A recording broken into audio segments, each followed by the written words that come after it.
So first, I want to talk about your virtual town hall that you just had very recently. How'd that go? So my seatmates, Senator Jesse Solomon and Representative Lauren Davis, and I had a virtual town hall. We had had in-person town halls before, but obviously with COVID-19, we could not do that, not responsibly anyway.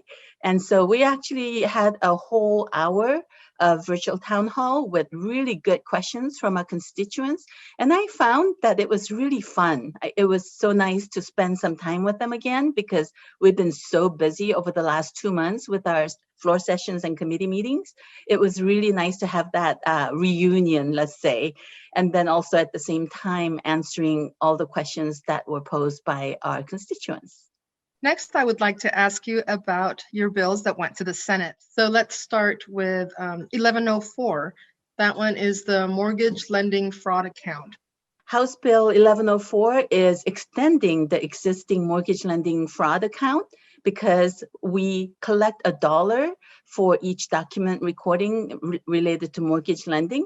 And we use those $500,000 or so to prosecute any fraud that could be occurring. So here I am 10 years later, reintroducing the same bill to extend it for another 6 years.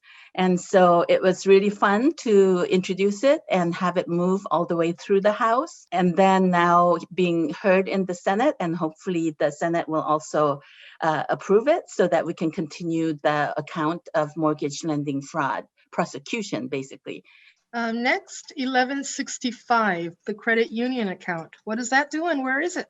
So House Bill 1165, credit unions are one of at least 3 different types of lending institutions. We have what we would typically call the Wall Street banks, and then we have the state chartered banks, community banks, and we have the nonprofit credit unions. This particular bill is to change their charter so that they can do more, such as up to now, they are only able to provide service to their members. And so COVID made it really, really apparent that we needed to change some of the regulations that we regulate credit unions under.